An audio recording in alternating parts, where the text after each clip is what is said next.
Hi there everyone, welcome to Shisha Creative. Today I'm going to be talking about the plants that I usually store to make terrariums.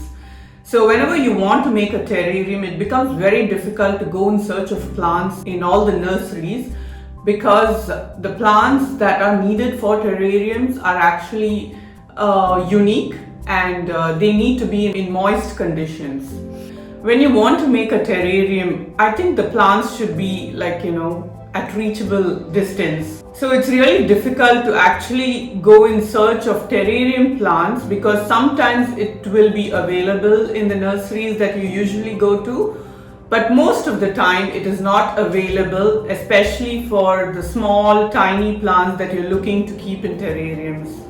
So today I'm going to talk about the care for these plants and how to store them in hot or cold climatic conditions.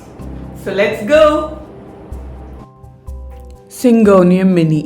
Syngonium Mini is the new super dwarf version of this fairly common house plant, and the potting mix has to be moist in summer.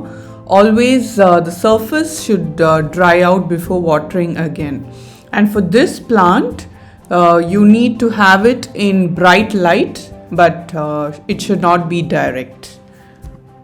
Next is the Begonia. The Begonia is a foliage and it sends out runners like strawberry plants, but they are not related to each other at all.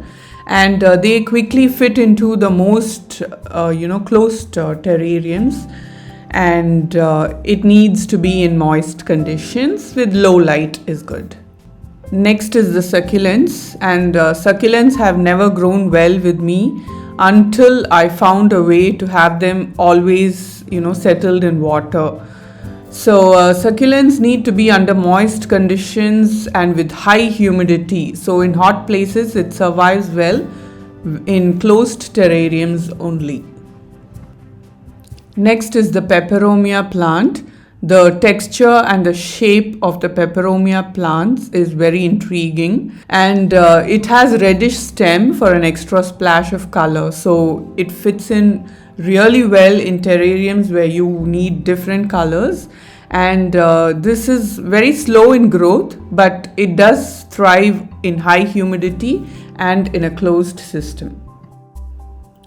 This is Fittonia, and it has like nerves all over the leaves, which is quite visible and so evident with either silvery white or burgundy or pink, and the colors are so attractive. This pretty little plant thrives in high humidity of a closed container, and if it starts to crowd other plants, you can trim the plant and use the cuttings to start a new plant. Okay, so now let's see how to store these plants, and we are going to take a tray without any holes on the tray. So in this, it looks very simple because I'm just going to pour water and keep all of these plants inside. So if you're going to place the plants in water in a cold condition, the plants will rot very soon. So this method, what I am using, is only for hot climatic conditions. So in this, what I'm going to do is I'm just going to pour some water up to 1 inch of the tray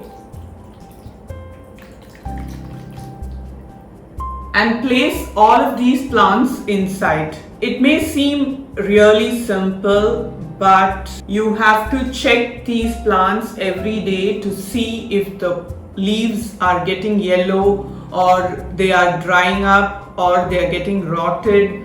So for me it has worked so far, and the climate in my place is almost like 35 degree to 40 degree when it's really hot. So this works really well for me, so that I can do a lot of terrariums whenever I wish to.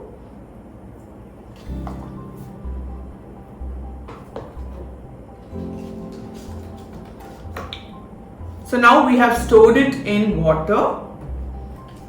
Now, where are we going to store these plants? In the house. Light. It is very, very essential for these plants, but not direct sunlight. So, a balcony should be the best place to keep these plants.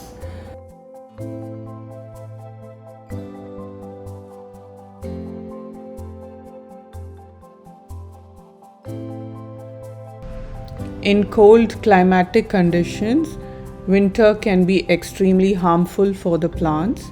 So the plants have to be kept inside the house and watered scarcely according to whichever plant it is. And artificial light is very essential in cold climates because the plants are going to be kept inside, and obviously there wouldn't be a lot of sunlight even in the mornings because of the mist and fog. So it is better to keep the plants inside with artificial lighting for them to survive on a long run. Hope you're enjoying the videos of Shisha Creative. Subscribe to join our fam. Keep watching for more. Bye bye.